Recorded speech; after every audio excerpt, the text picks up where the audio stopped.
Bismillahirrahmanirrahim. Assalamu alaikum and welcome to my YouTube channel. I am Ahmed Khan and here I am with a new video. आज की इस video में हम पढ़ेंगे tense के बारे में। टेंस का इंट्रोडक्शन, उसकी टाइप्स पढ़ेंगे फिर और साथ प्रेजेंट इंडेफिनिट टेंस को हम डिस्कस करेंगे। तो स्टार्ट करते हैं।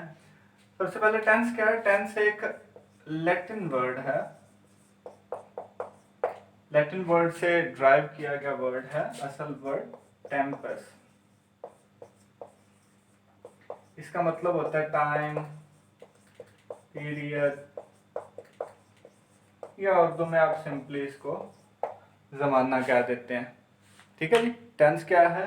ड्राइव किया गया लैटिन वर्ड टेम्पस से, जिसका मतलब है टाइम, पीरियड, या उर्दू में आप इसको सिंपली जमाना कह देते हैं। तो टेंस की तीन अकसाम हैं। पहली है present,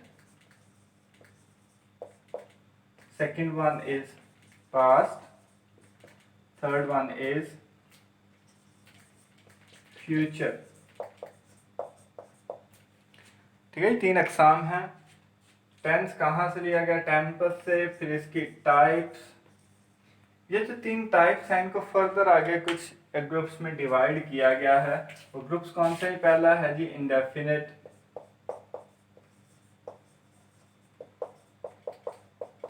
second one is continuous, third one is perfect, fourth one is perfect continuous.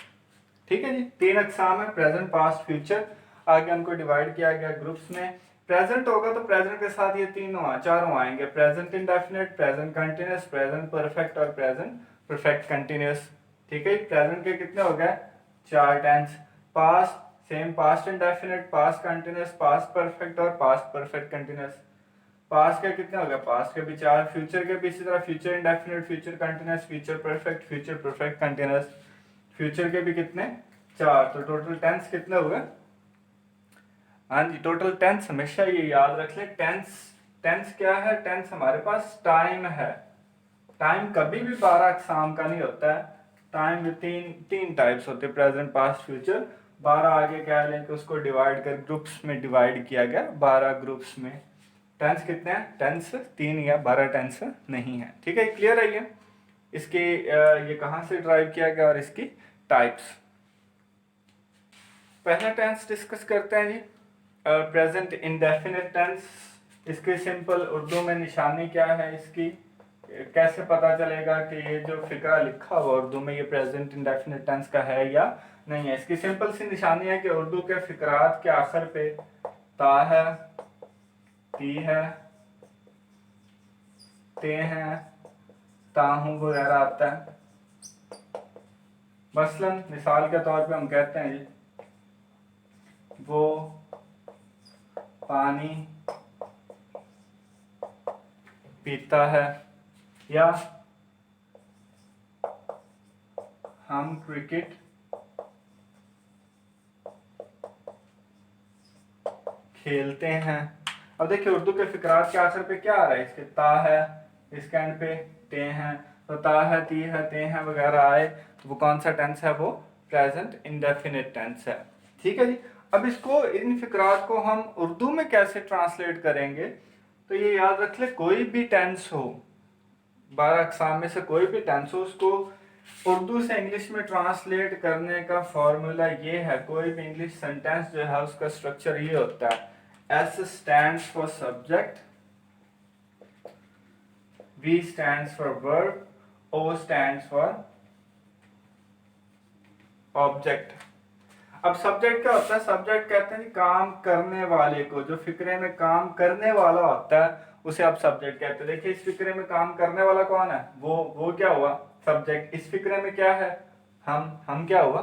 Subject. Verb Urdu में इसे फेल कहते हैं। काम, जो फिक्रे में एक्टिविटी हो रही हो, जो काम हो रहा हो, उसे आप वर्ब कहते हैं। इस फिक्रे में क्या काम हो रहा है? पीना, इसमें खेलना, तो ये क्या है? ये वर्ब है। ऑब्जेक्ट कहते हैं जिस चीज पर काम हो।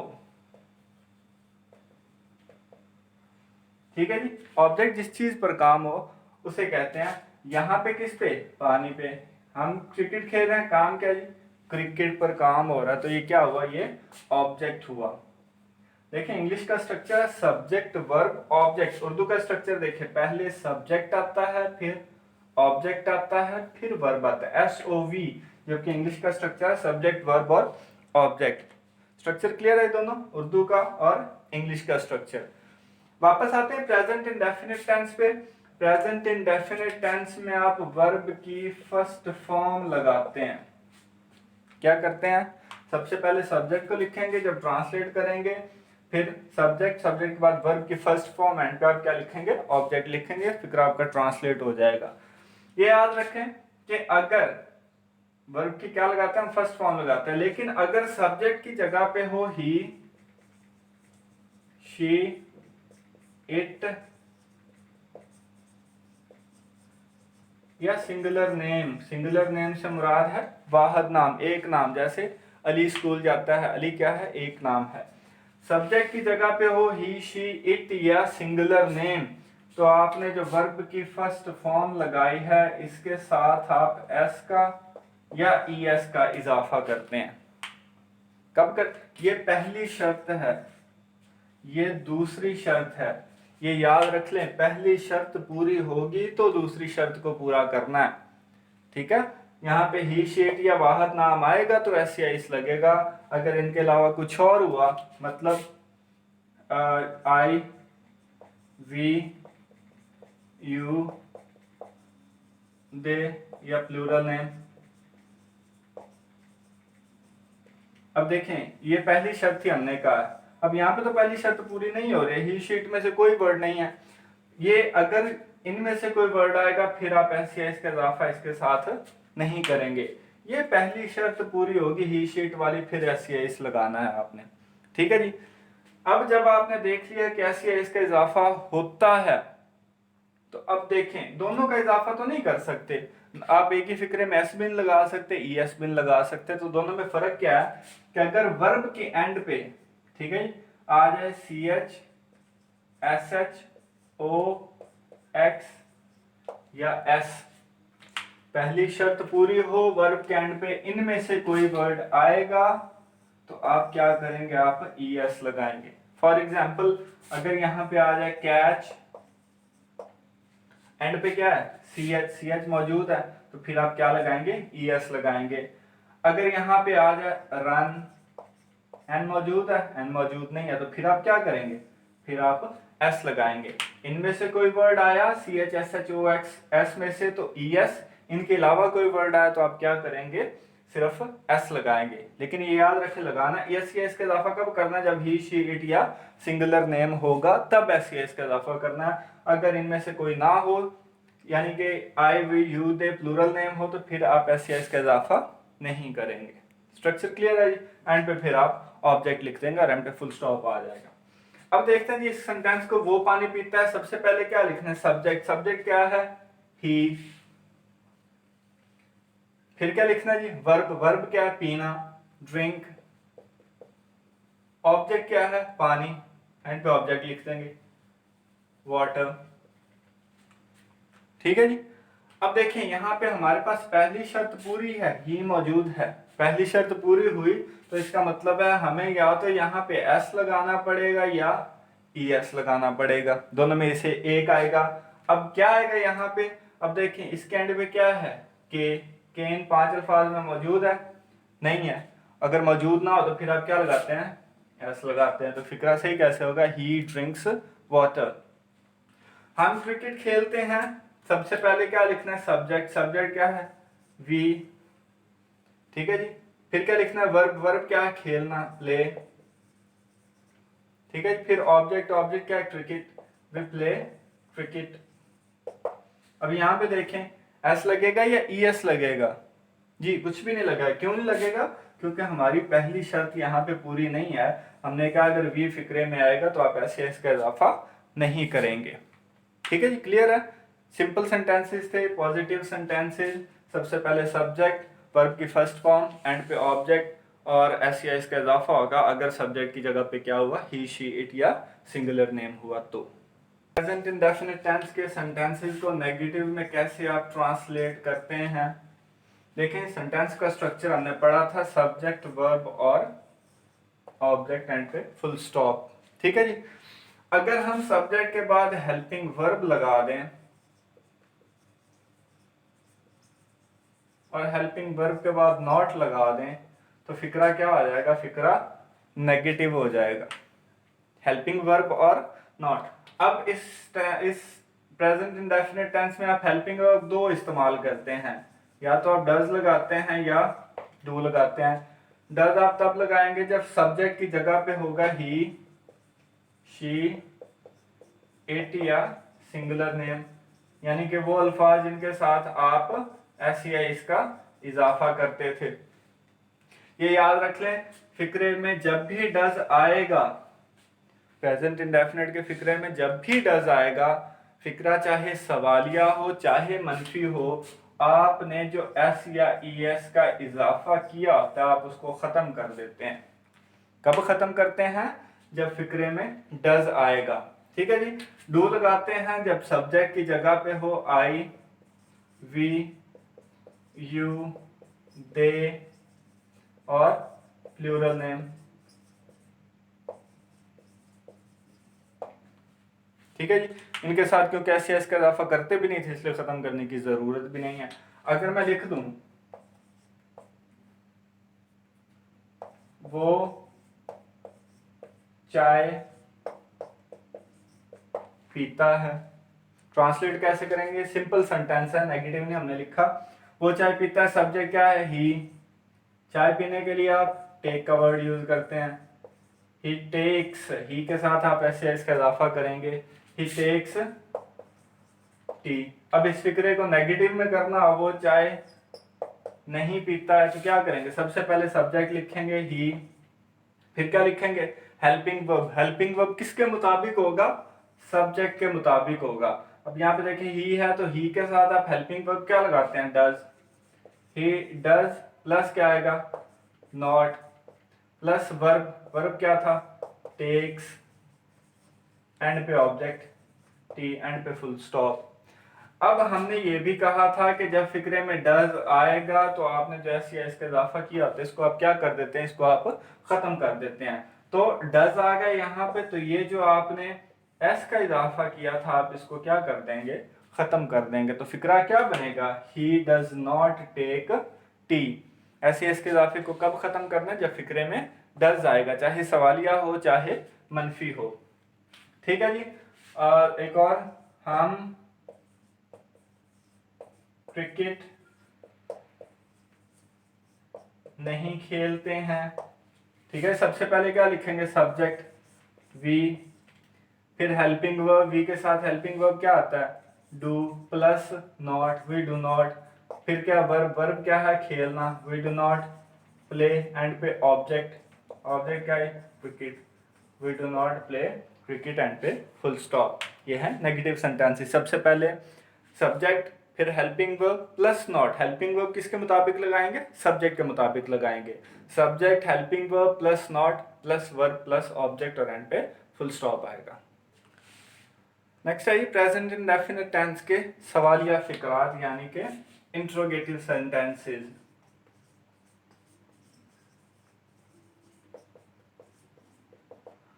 प्रेजेंट इंडेफिनिट टेंस के फिक्रात को आप सवालिया में, क्वेश्चन स्टेटमेंट में कैसे बदलते हैं। मिसाल के तौर पे, क्या हम गांव जाते हैं, एंड पे क्वेश्चन मार्क, क्या वो तुम्हारी मदद करता है, क्वेश्चन स्टेटमेंट है, सवाल पूछा जा रहा है कि क्या वो तुम्हारी मदद करता है, क्या हम गांव जाते हैं। ठीक है जी। देखिए सिंपल सेंटेंस का स्ट्रक्चर था सब्जेक्ट वर्ब ऑब्जेक्ट, ये था पॉजिटिव यानी कि सिंपल सेंटेंसेस का। नेगेटिव का स्ट्रक्चर क्या था, subject plus helping verb plus not plus verb की first form plus object end पे क्वेश्चन मार्क। फिक्रे को जब आपने सवालिया करना होता है, किसी भी टेंस के फिक्रे को जब आप सवालिया करेंगे, अगर आप सिर्फ उसके हेल्पिंग वर्ब को उठा के सब्जेक्ट से पहले लिख देंगे, एंड पे क्वेश्चन मार्क लगा देंगे, फिर आपका क्या हो जाएगा, सवाल है सिर्फ क्या करना है, हेल्पिंग वर्ब को उठा के बाहर लिख देना है। यानी कि इंट्रोगेटिव का स्ट्रक्चर क्या होगा, सबसे पहले helping verb plus subject plus verb की फर्स्ट फॉर्म प्लस ऑब्जेक्ट और एंड पे क्वेश्चन मार्क। ये जो हेल्पिंग वर्ब पहले लिखना है, ये याद रख लें, किसके मुताबिक लिखना है, सब्जेक्ट के मुताबिक लिखना है, ये लाजमी याद रखिएगा। क्या हम गांव जाते हैं, यानी कि हम पहले सब्जेक्ट लिखेंगे, सॉरी हेल्पिंग वर्ब लिखेंगे, लेकिन लिखेंगे किसके मुताबिक, सब्जेक्ट के मुताबिक। हम क्या वी के साथ कौन सा हेल्पिंग वर्ब लगाते हैं प्रेजेंट इंडेफिनिट टेंस में, डू। तो फिक्रा क्या होगा, हेल्पिंग वर्ब आ गया डू, सब्जेक्ट वी, फिर क्या वर्ब की first form go to village, end पे क्या लगा देंगे, क्वेश्चन मार्क। क्वेश्चन मार्क अगर आप इंट्रोगेटिव सेंटेंसेस में नहीं लगाएंगे तो आपका फिक्रा क्या होगा, गलत होगा। क्या वो तुम्हारी मदद करता है, सबसे पहले क्या लिखना है, हेल्पिंग वर्ब, लेकिन लिखना किसके मुताबिक है, सब्जेक्ट के मुताबिक। वो क्या है, ही के साथ कौन सा हेल्पिंग वर्ब लगाते हैं, डज, डज, फिर सब्जेक्ट ही, फिर वर्ब हेल्प यू, एंड पे क्वेश्चन मार्क। अब देखें ही शी इट के साथ आप ऐसी इसका इजाफा करते हैं, लेकिन यहाँ पे क्यों नहीं करेंगे, क्योंकि हमने पहले ये पढ़ा है कि डज अगर फिक्रे में आ गया, चाहे वो सवालिया में हो चाहे मनफी में हो, फिक्रे में डज आ गया, आप ऐसी इसके इजाफे को खत्म कर देते हैं। ठीक है, तो इसका क्या बनेगा, does he help you, and पे क्वेश्चन मार्क आएगा। क्लियर है जी। नेक्स्ट है जी प्रेजेंट इंडेफिनिट के डबल इंट्रोगेटिव सेंटेंसेस हम कैसे बनाते हैं। देखिए डबल इंट्रोगेटिव सेंटेंसेस तब बनता है जब फिक्रे में WH वाले वर्ड आएंगे। WH वाले वर्ड से मुराद है हु, वाई, वेयर, होम, इस तरह के, व्हाट, हाउ भी इसी में इंक्लूड होता है। इस तरह के वर्ड अगर फिक्रे में आएंगे तो फिक्रा क्या होगा, डबल इंट्रोगेटिव होगा। और प्रेजेंट इंडेफिनिट टेंस में वो कैसे बनाते हैं, कौन, कब, क्यों, कैसे, उर्दू में अगर इस तरह के वर्ड आएंगे तो डबल इंट्रोगेटिव बनेगा। मिसाल के तौर पे वो गांव क्यों जाता है, सवाल पूछा जाएगा तो इस लाइन पे क्वेश्चन मार्क आएगा। ठीक है, डबल इंट्रोगेटिव फिक्रात को बनाने का तरीका ये है कि सबसे पहले इसका स्ट्रक्चर जो है डबल इंट्रोगेटिव का, सबसे पहले आप WH वाले वर्ड को लिखेंगे फिक्रे में। जो WH, जैसे यहाँ पे क्यों आया तो क्या लिखेंगे, वाई। वो गांव कब जाता है, कब आया तो व्हेन लिखेंगे। वो गांव कैसे जाता है तो हाउ लिखेंगे। सबसे पहले स्ट्रक्चर की बात कर रहे हैं डबल इंट्रोगेटिव की। सबसे पहले WH वाला वर्ड लिखेंगे जो भी हो, व्हेन, वाई, व्हाट। फिर इसके बाद आप हेल्पिंग वर्ब लिखेंगे जो भी फिक्रे में इस्तेमाल होगा सब्जेक्ट के मुताबिक। फिर इसके बाद आप सब्जेक्ट लिखेंगे, फिर वही V1 first form of verb, फिर एंड पे क्या लिखेंगे, ऑब्जेक्ट, और एंड पे क्वेश्चन मार्क आएगा। ठीक है, सबसे पहले WH वाला वर्ड ट्रांसलेट करना है, फिर हेल्पिंग वर्ब, फिर सब्जेक्ट, फिर वर्ब की फर्स्ट फॉर्म, फिर एंड पे ऑब्जेक्ट लगाएंगे। देखें वो गांव क्यों जाता है, सबसे पहले क्या करेंगे, WH वाला वर्ड क्यों, वाई, फिर हेल्पिंग वर्ब लगाना है। हेल्पिंग वर्ब किसके मुताबिक लगेगा, सब्जेक्ट के मुताबिक। सब्जेक्ट क्या है, वो के साथ क्या लगाते हैं, डू या डज, तो यहाँ पे डज आएगा, वाई डज। फिर क्या है, subject he, why does he, फिर first form of verb go, फिर एंड पे ऑब्जेक्ट गो टू विलेज, और एंड पे क्वेश्चन मार्क आएगा। Why does he go to village, वो गांव कैसे जाता है तो क्या आएगा, how does he go to village. वो क्रिकेट कब खेलता है, पहले when does he play cricket. देखें ही शी इट के साथ हमने कहा था वर्ब के साथ ऐसे इसका इजाफा करेंगे, लेकिन यहाँ पे क्यों नहीं कर रहे, फिक्रे में डज आ गया। डज जहाँ पे भी आएगा, चाहे वो सवालिया हो चाहे वो मनफी हो, फिक्रे में डज आ गया, आपने एस के इजाफे को ख़त्म कर देना है, एस का इजाफा नहीं करना है।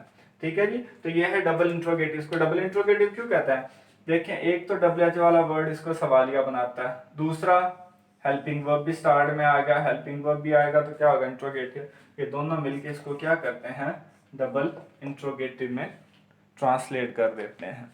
ठीक है जी। अगर फिक्रा डबल इंट्रोगेटिव भी और नेगेटिव भी हो, वो गांव क्यों नहीं जाता है, फिर इसका स्ट्रक्चर क्या बनेगा, WH, फिर हेल्पिंग वर्ब लगाएंगे, फिर सब्जेक्ट, सब्जेक्ट के बाद आप क्या करेंगे, नॉट का इजाफा करेंगे। नॉट का इजाफा कब करेंगे, सब्जेक्ट के बाद। तो क्या बनेगा, why does he not go to village. ठीक है जी, ये था प्रेजेंट इंडेफिनिट टेंस। किसी बात का कुछ समझ ना आया हो, कोई प्रॉब्लम हो तो कमेंट सेक्शन में ज़रूर बताइएगा। ख्याल रखिएगा। अल्लाह हाफिज़ नासिर।